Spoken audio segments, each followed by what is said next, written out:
আচ্ছা, তোমাদেরও কি আমার মতো খাটের তলাই ভরসা? আমার তো খাটের তলাই ভরসা। সেই খাটের তলাকে ফর্সা করার জন্য আজকের আমার এত কাজ। আজকের আমি করব ডিপ ক্লিন। তো চলো শুরু করা যাক। প্রথমেই শুরু করলাম এই পুতুলগুলোকে দিয়ে। শ্রেয়াংশী জন্মদিনের জন্য পুতুলগুলোকে আমি বের করেছিলাম। জন্মদিন শেষ, পুতুলগুলো তো নিয়ে ও খেলে না, এদিক ওদিক ছড়িয়ে রাখে। তাই ভাবলাম এগুলোকে বেঁধে আবার একদম উপরে তুলে দিই পুটলি করে। তো ওদেরকে তুলে দিয়েছি উপরে। তারপরে এখন কিছু খুচো জমা হয়েছিল অনেকগুলোই, প্রায় 150-200 টাকার কাছাকাছি, ওই 180-র মতো এরকম গুনেছিলাম, মনে হয় ভুলে গেছি। তো ভাবলাম এগুলোকে ভান্ডারে ঢুকিয়ে দিয়ে আবার কোথায় না কোথায় হারিয়ে যাবে। এই ভান্ডারটা আজ 5 বছর আমার সাথে আছে। আমি একদম প্রথম থেকে এই ভান্ডারটাকেই ভরাই। তো এদিকে দেখো, খাটের তলা থেকে সমস্ত কিছু বের করেছি, কারণ আমরা যেহেতু ভাড়া বাড়িতে থাকি, আর জানোই তো ভাড়া বাড়িতে কোনো সামসেট বা কোনো একটু স্টোরেজ টাইপের কিছু থাকে না যেগুলোতে আমরা এগুলো রাখতে পারি। আমাদের ভাই ওই খাটের তলায় ভরসা, যত যাই হোক না কেন, ট্রলি, ব্যাগ, এটা ওটা সেটা সমস্ত কিছু আমাদের খাটের তলাতেই থাকে। এখন আমাদের দুটো রুমে আমাদের এতগুলো জিনিস, তাও আমরা কুলিয়ে পারি না।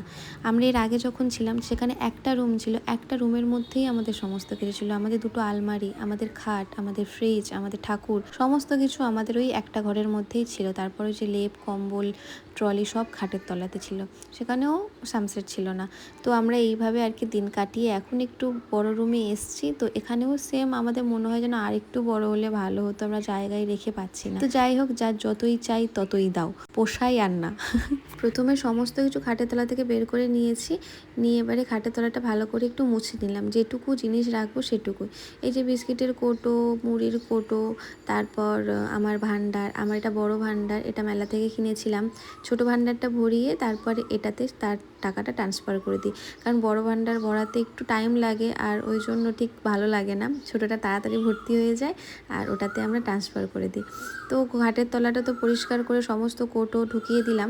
আর এবারে হয়েছে এই কার্পেটটা তোলা। এই কার্পেটটা আমি সপ্তাহে একবার করে তুলি, তারপরে নর্মালি যেমন ঝাড় দিয়ে মুছে দিই তেমনই দিই, ঝাড়ু দিয়ে, আর সপ্তাহে একবার তুলে সমস্তভাবে ভালো করে পরিষ্কার করে নিই। তো রোজ রোজ তো তুলে এরকম করে ক্লিন করা সম্ভব হয় না, তো সেই জন্য এদিকে কার্পেটটাকে তুলে সমস্ত কিছু ঝাড় দিয়ে আমি এদিকে কাজ করে মরছি সকাল থেকে, আর একজন মানুষ পায়ের ওপর পা তুলে বসে একটু ব্রাশ করছে, ঘুরছে, কি মজা। হ্যাঁ, এদিকে আমি কাজ করে করে সকাল থেকে পাগল হয়েছে, দেখেছো পায়ের ওপর পা তুলে বসে রয়েছে।